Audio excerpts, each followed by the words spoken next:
Mañana es un gran día. Para celebrar el último logro científico, se inaugura oficialmente la ecocápsula de temperatura controlada. Es una enorme cápsula ecológica cerrada. Dentro no solo hay agua y electricidad, sino que además puede simular perfectamente el antiguo entorno de la Tierra, e incluso ha logrado cultivar las primeras plantas ornamentales tras el apocalipsis. Es un pequeño ecosistema con un valor histórico enorme. Este logro costó el esfuerzo de muchísimos investigadores del país. Para celebrar esta victoria y premiar a los pilares más destacados de la base, monté 3 grandes mesas enteras en la plaza frente a la villa, un banquete de primera, y además una tarta gigante de nata tan alta como un edificio de 5 plantas. Las 3 mesas estaban llenas de platos contundentes de carne, pollo blanco doradito, pato crujiente por fuera y tierno por dentro, manitas de cerdo guisadas, blanditas y brillantes, y costillas a la sal y pimienta, apiladas como una montaña. El intenso aroma a carne salió por la ventilación de la puerta principal. El olor llegó a varios kilómetros, y aquella tarta enorme era para compartirla con los trabajadores normales que también habían hecho aportes básicos. Mi familia acababa de abrirse paso hasta la entrada cuando, a través de la verja de hierro, vio la escena. Yo sentado en la mesa principal con varios científicos, comiendo de lo lindo. Al verme morder un muslo de pato grasiento, a Liu Ruyan se le cayó la baba de golpe, empapándole la ropa rota del pecho. Ella empezó a golpear la puerta con todas sus fuerzas, gritando que era mi esposa. Solo entonces los guardias me avisaron y los dejaron entrar. Pero las normas de la base eran de hierro. Acababa de llegar. No tenía ningún registro de méritos destacados, y encima, ni siquiera pasó el control médico. El personal encargado de repartir la comida no tuvo ninguna compasión. Según el mínimo garantizado para refugiados, solo le dieron un trocito de tarta seco, del tamaño de una palma, que había sobrado en el patio. Con aquel trozo de tarta que ni le llenaba una muela en las manos, Liu Ruyan levantó la vista y me vio no muy lejos, sentado en el asiento principal de cuero, con un pollo asado en la mano izquierda, una cerveza fría en la derecha y la boca llena de grasa. Su temperamento de princesita consentida perdió el control por completo. Cegada por la rabia, se olvidó por completo de que estaba en territorio ajeno. Bajo las miradas de miles de supervivientes, entre sorprendidas, impactadas y como si estuvieran viendo a una loca, tiró el trocito de tarta al suelo de golpe. Apartó a la gente hecha una furia. Vino directa hacia mí y extendió aquellas manos negras llenas de suciedad para arrebatarme el pollo asado entero que tenía delante. ¡Maldito hombre! ¿Tú comiendo así de bien? ¿Por qué nosotros tenemos que comer una tarta asquerosa del suelo mientras tú estás aquí comiendo pollo asado? Tráeme ahora mismo la mejor carne. Llevo en mi vientre la sangre de boda. Si le pasa algo, ¿podrás pagarlo? Al verlo, mi suegra tampoco pudo contenerse. Temiendo que otros le quitaran lo bueno, se abalanzó como un sapo. Enseguida sacó aquella actitud de montar escándalos en el barrio y empezó a saquear descaradamente la comida de mi mesa. Eres un desgraciado sin conciencia, un manirroto. Mi suegra insultaba mientras usaba las 2 manos a la vez, agarrando puñados de carne guisada y metiéndoselos en la boca. Se los tragaba sin ni siquiera masticar, casi atragantándose hasta poner los ojos en blanco. Luego agarró el pato crujiente más grande de la mesa y se lo ofreció de forma aduladora a Boda, que venía detrás acobardado. Boda, come rápido. No le hagas caso a este inútil. Mi querido nieto aún no ha probado algo tan bueno. ¿Cómo va a merecerlo él? Al ver el pato, a Boda casi se le salieron los ojos. Sin mostrar la menor educación, lo agarró de golpe, se agachó en el suelo y empezó a devorarlo, masticando incluso los huesos antes de tragárselos. Al ver aquella escena tan ridícula y asquerosa, me dio hasta la risa. Todos los supervivientes presentes, incluidos esos expertos que normalmente iban tan por encima de los demás, miraban a Liu Ruyan y a los otros 2 como si fueran idiotas. Atreverse a robar comida de la mesa del dueño del campamento en pleno apocalipsis era buscarse la muerte con todas las letras. Ni siquiera me molesté en hablar. Solo hice un leve gesto con la mano. Detrás de mí, un enorme oso bestializado de 3 metros de altura, cubierto de pelo negro y duro, dio un paso adelante de inmediato. Su garra gigantesca, como una tenaza de hierro, agarró a Liu Ruyan por la nuca y la levantó en el aire como si fuera un pollito. Después la estampó contra el suelo y la arrastró con fuerza. ¡Pum! La cara de Liu Ruyan golpeó con fuerza el áspero suelo de cemento. El muslo de pollo que acababa de morder y aún no había tragado salió de su boca mezclado con 2 dientes delanteros. La sangre se derramó por el suelo. ¡Qué asco! Esto no es una organización benéfica, ni un sitio donde cualquier muerto de hambre pueda entrar a montar el numerito. No tenéis ni la mínima educación. Saqué una servilleta blanca como la nieve y me limpié las manos con elegancia. El asco en mis ojos era imposible de ocultar mientras miraba fríamente a la mujer en el suelo. Liu Ruyan estaba aplastada por el oso bestializado, sintiendo aquella fuerza terrorífica capaz de destrozarle la columna en un instante. Tenía la cara llena de pánico, pero antes del apocalipsis se había acostumbrado a darme órdenes, y su cabeza aún no había asimilado la situación. Incluso creía que podía presionarme como antes usando su estatus. Se esforzó por levantar la cara ensangrentada y destrozada, y me gritó con rabia. ¿Qué haces? ¿Te has vuelto loco? ¡Maldito hombre, suéltame ya! ¡Soy tu esposa legítima!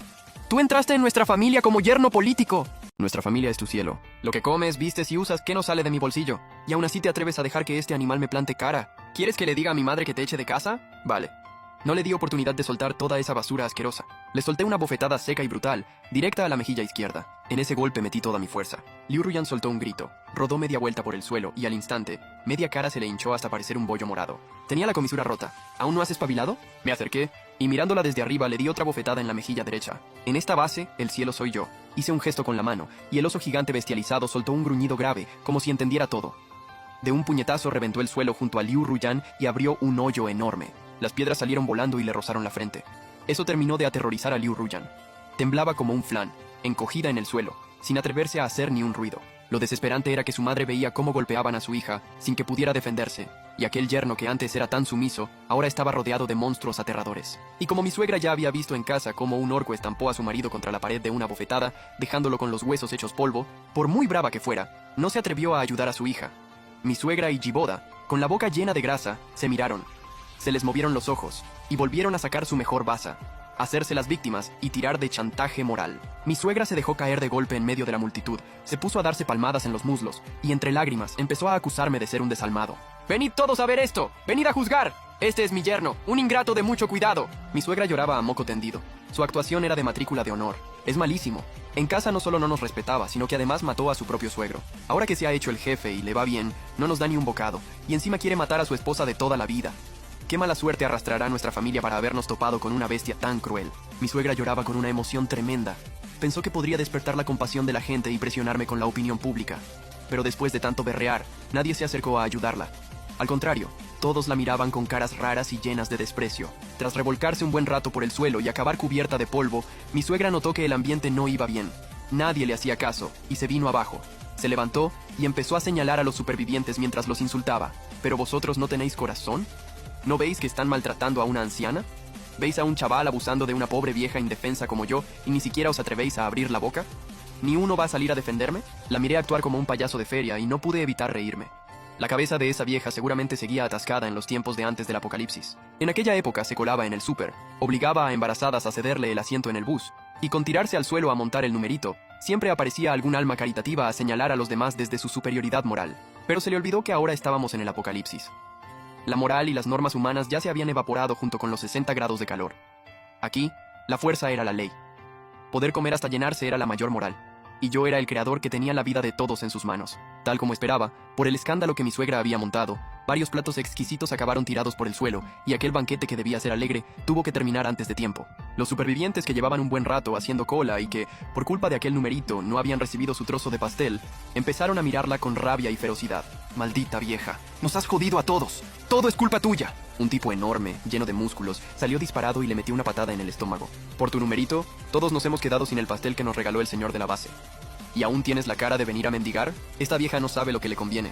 Se atreve a armar jaleo en el territorio del jefe G. Dejadla inútil». Ante la furia de los supervivientes, mi suegra se asustó de verdad. Intentó huir arrastrándose como pudo, pero varios hombres la rodearon como si atraparan a un pollito, y empezaron a darle puñetazos y patadas sin piedad.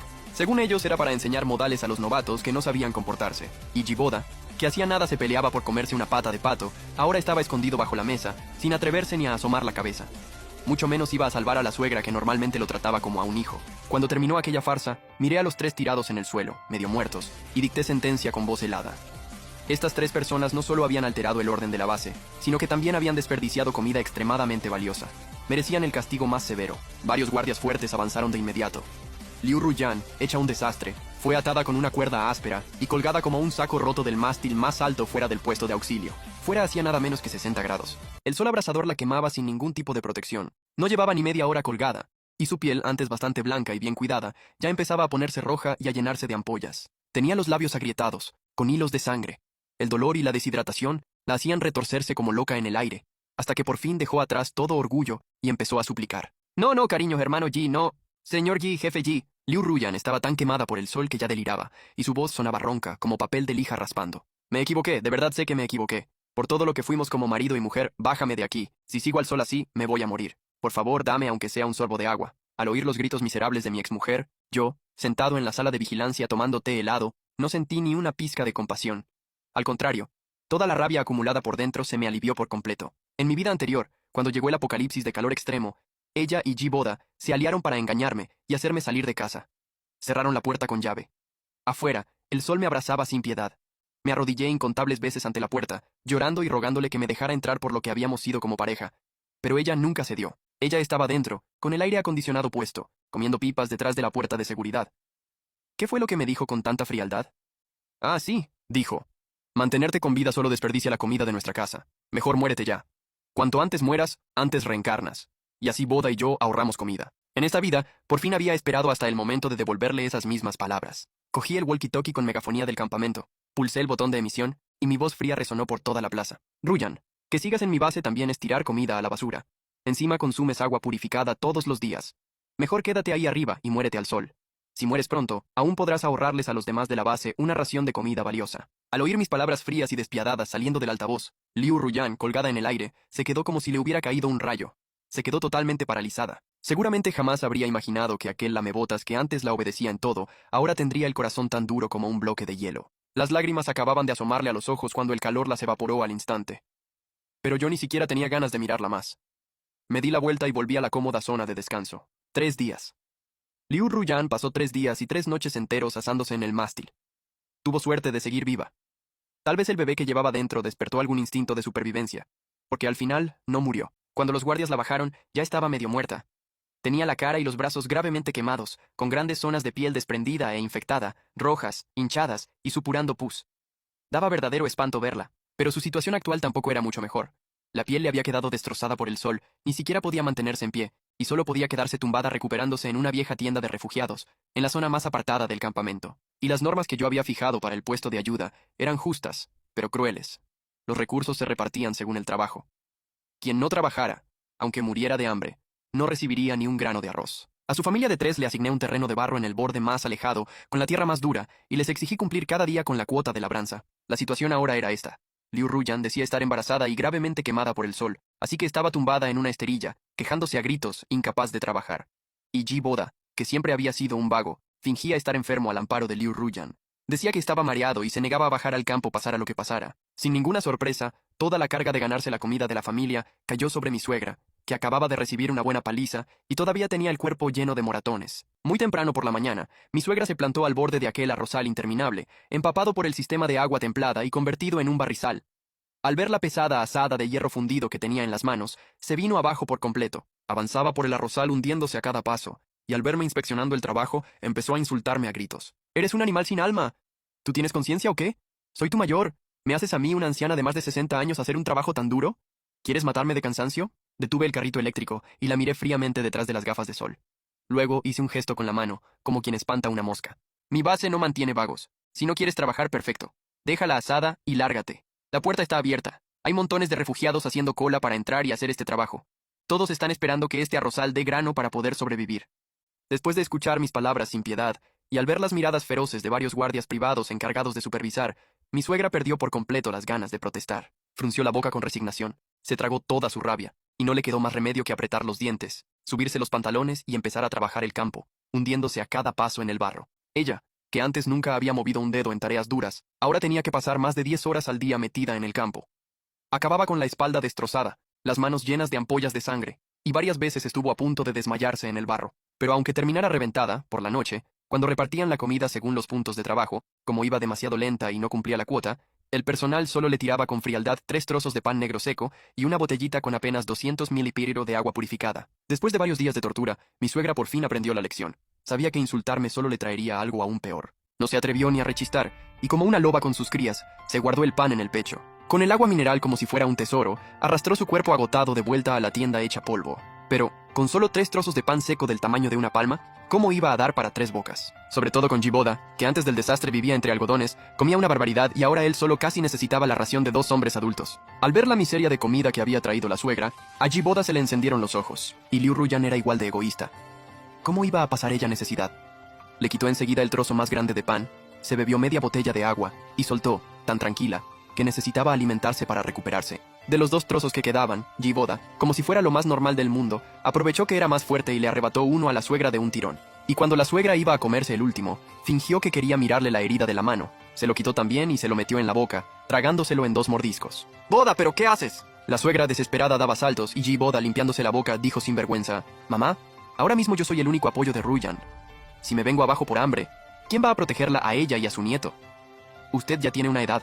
Por saltarse una comida no le va a pasar nada, tómelo como dieta. Después de varios días quitándole casi toda la comida, la suegra iba a trabajar al campo muchas veces con el estómago vacío. Estaba tan hambrienta que veía borroso, le daban mareos y hasta el barro del campo le parecía chocolate. Y al final, empujada por un hambre brutal, perdió la cabeza. Aprovechando el cambio de turno de la patrulla, se coló a escondidas en mi invernadero de temperatura controlada, que para mí era importantísimo, y, como una langosta hambrienta, arrancó de raíz varias plántulas de tomate y pepino, recién cultivadas y valiosísimas, y se las comió crudas allí mismo. Cuando vi en las cámaras aquella esquina del invernadero, con los plantones destrozados a mordiscos, se me encendió la sangre. En el refugio, destrozar cultivos que todavía no han madurado equivale a condenar a muerte a todo el mundo. Era uno de los crímenes más graves. Y por si fuera poco, el encargado del almacén había informado esa misma mañana de que también había desaparecido una caja entera de pan comprimido de alto valor calórico del trastero exterior del invernadero. En menos de media hora, 2 guardias bestiales, enormes como armarios, arrastraron a la suegra como si fuera un perro muerto y la tiraron sin miramientos sobre la tarima de juicio, en medio de la plaza. En ese momento, la suegra tenía la boca llena de jugo verde de plantas y la ropa cubierta de barro. Estaba completamente aterrada, y al ver a los supervivientes alrededor, todos señalando y cuchicheando, se puso a temblar de miedo. No paraba de inclinarse y dar cabezazos al suelo delante de mí, que estaba sentado en el puesto principal del juicio, mientras se defendía a gritos. «Jefe G, abuelo G, soy inocente. De verdad que yo no robé esa caja de pan. Lo juro, si la robé que me parta un rayo. Yo es que tenía demasiada hambre. Solo arranqué unas hojas de las hortalizas para engañar el estómago». Y yo, sentado en la silla, la miraba con frialdad. Claro que sabía que una caja entera de pan no podía haberla movido ella sola, siendo como era, vieja y débil. Las cámaras mostraban que quien la había robado era ese cobarde de Jiboda, y que en ese momento la tenía escondida dentro de su tienda. Pero no la desenmascaré al momento. Ver a ese grupo de cómplices de antes despedazarse entre ellos en plena desesperación, ¿no era acaso uno de los entretenimientos más interesantes del fin del mundo? Ah, sí. Tú dices que no robaste el pan, pero resulta que tu propia hija fue corriendo a denunciarte ante la guardia. Dijo que te vio volver de madrugada, toda sigilosa, abrazada a una caja. ¿Qué pasa?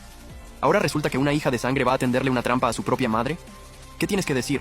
En cuanto terminé de hablar, la gente se apartó, y Liu Ruyan y Jiboda también fueron llevados delante por los guardias. La piel quemada por el sol de Liu Ruyan estaba cubierta de costras de sangre feas de ver, y apenas acababa de recuperar la fuerza para caminar.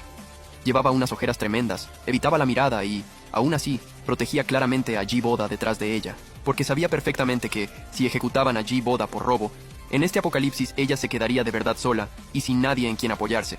Y estaba clarísimo que, antes de venir, los dos ya habían pactado lo que iban a decir. Jiboda salió al momento, señaló a la suegra a la cara y la acusó a gritos, con una indignación de pega.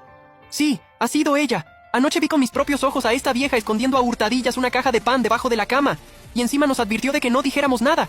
Señor, nosotros no tenemos absolutamente nada que ver con esto». «No he sido yo. Tú estás mintiendo». Si ha sido claramente, la suegra abrió de par en par sus ojos turbios, llorando de rabia y de impotencia. Y justo cuando iba a destapar lo de Jiboda, «Mamá, deja ya de fingir. Siempre has sido una egoísta y una glotona. Si no has sido tú, ¿quién ha sido? Tú misma me enseñaste desde pequeña que, si uno no mira por sí mismo, lo aplastan. Que hayas hecho algo así, no me sorprende nada. Señor, aunque sea mi propia madre, doy la cara y lo digo. Ha sido ella. Por favor, no nos metan a Boda y a mí en esto». En ese instante, el aire pareció congelarse.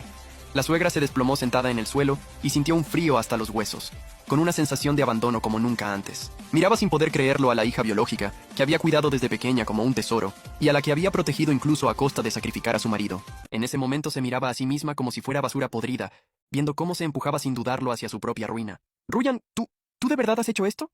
La suegra, temblando, señaló a su hija con el dedo. Se quedó sin aire y estuvo a punto de desmayarse. Yo estaba sentado en lo alto, mirando la escena con frialdad. Esa suegra tirada en el suelo y hundida en la desesperación, ¿no era justo el reflejo de lo que fui yo cuando me apartaron de casa, me echaron fuera y me dejaron solo? ¿Qué pasa? Ahora que el golpe de la traición te ha caído a ti encima, ¿ya no lo aguantas? Dado que la suegra robó plantones de verduras y además quedó probado que también había robado una caja de pan, el impacto entre los supervivientes, que iban faltos de recursos, fue gravísimo. Si no se castigaba, las normas de la base se iban al garete.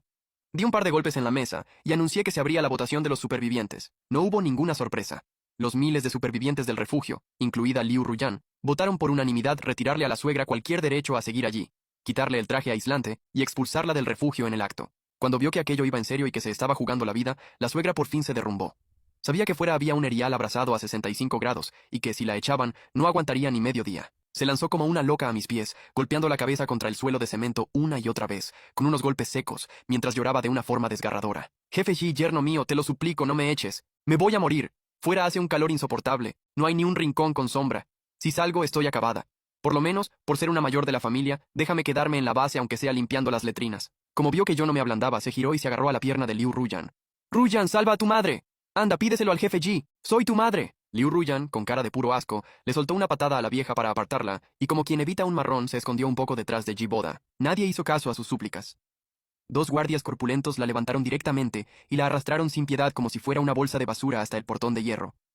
Con un estruendo brutal, la puerta se cerró y le cortó por completo cualquier salida. Con ese calor infernal de fuera, sin agua y sin comida, yo tenía claro que ni siquiera haría falta un día entero. En nada acabaría convertida en un esqueleto seco, enterrado por la arena y el viento. Una vez quitada de en medio esa vieja despiadada, en la base se respiró algo más de calma, y por otro lado, sin la suegra como mano de obra gratuita, Liu Ruyan y Ji Boda se quedaron sin su fuente de comida. La caja de pan que Ji Boda había robado ya se la había requisado por completo el equipo de guardia durante el registro. Así que ahora, como no tenían puntos de trabajo, los dos solo podían sobrevivir con la ración gratuita del refugio. Un caldo aguado de caridad con 4 hojas flotando. Un tipo tan egoísta y avaricioso como Ji Boda no iba a aguantar mucho tiempo pasando hambre. Antes de que pasara una semana, ya se había camelado en el campamento a una mujer recién llegada con su palabrería barata. Antes del desastre, esa mujer era entrenadora personal. Aunque ahora estaba en la ruina, seguía teniendo un físico fuerte y podía hacer trabajos duros en la base para ganar puntos. Ji Boda, por tal de comer, se mudó directamente a su tienda. Y lo peor de todo fue que, buscando emoción en pleno fin del mundo, los dos se enrollaban sin ningún corte delante de la tienda destartalada de Liu Ruyan, montando tal escándalo que se enteraba todo el campamento. Liu Ruyan ya estaba muy débil por el aborto y por las quemaduras del sol, y con el orgullo que tenía, aquello era una humillación insoportable. Ese amor de juventud del que tanto presumía se hizo añicos por medio cuenco de arroz blanco. Aquel mediodía, con los ojos enrojecidos, se levantó a duras penas de la estera, agarró una piedra, y se lanzó como una loca hacia ellos para pedirles cuentas, gritando sin parar. Ji Boda, pedazo de cabrón sin conciencia. ¿Así me pagas todo? Vosotros dos sinvergüenzas de mierda vais a pagar por esto. Pero antes de que pudiera acercarse, la nueva mujer de Ji Boda se limitó a soltar una carcajada fría, se giró, levantó sus piernas musculadas y le soltó una patada salvaje en el vientre, que ya tenía hecho polvo. Liu Ruyan soltó un grito y salió despedida como una cometa con la cuerda rota, rodando varias veces por el suelo antes de parar. La nueva se acercó a ella. La miró por encima del hombro con desprecio y le escupió en la cara. Con la pinta de despojo que llevas, ya no es que no puedas vengarte de mí. Es que ni para limpiarme los zapatos vales. ¿Tú te crees que sigues siendo una niña rica? Sin los cuidados que te daba Boda antes y sin el plato de comida que yo te tiro, no eres nada, vales menos que un bicho. Y Ji Boda estaba plantado en la entrada de la tienda, mirando todo con frialdad. No solo no dijo ni una palabra por Liu Ruyan, sino que encima se sumó a la burla. Cariño, tienes toda la razón. Ruyan, espabila de una vez. Ahora mismo me das asco solo con mirarte. A diario, cada vez que aquella mujer pasaba por allí, humillaba a Liu Ruyan tanto física como mentalmente, e incluso le tiraba a propósito las sobras de verduras a la cara. Después de más de 10 días de tortura inhumana, la mente de Liu Ruyan terminó por venirse abajo del todo. Ya no podía soportarlo más. Después de vivir siempre pisoteada por todo el mundo, en una noche bochornosa de tormenta, aprovechando que aquellos dos dormían rendidos en la tienda, Liu Ruyan se levantó como un fantasma. Metió la mano en el bolsillo interior de la ropa y sacó aquella cuchilla oxidada que había traído de casa y que ya había herido a alguien antes. A la mañana siguiente, con un grito desgarrador, el campamento de refugiados estalló por completo. Cuando me llegó la noticia y llegué al lugar rodeado de guardias, Liu Ruyan ya estaba inmovilizada contra el suelo. Ji Boda y aquella mujer habían recibido varias puñaladas y murieron en el acto. La tienda estaba llena de sangre por todas partes. Liu Ruyan estaba hecha polvo, con el pelo completamente revuelto, arrodillada en el suelo y jadeando con violencia. Tenía la cara apagada, la mirada vacía, y ya no quedaba ni rastro de aquella arrogancia con la que antes se atrevía a meterse conmigo. Ni siquiera tenía fuerzas para resistirse. Solo se quedaba mirando, aturdida, sus manos manchadas de sangre. Jefe Ji, la agresora ya está controlada. Quedamos a la espera de órdenes. El capitán de la guardia me saludó. La miré sin la más mínima emoción.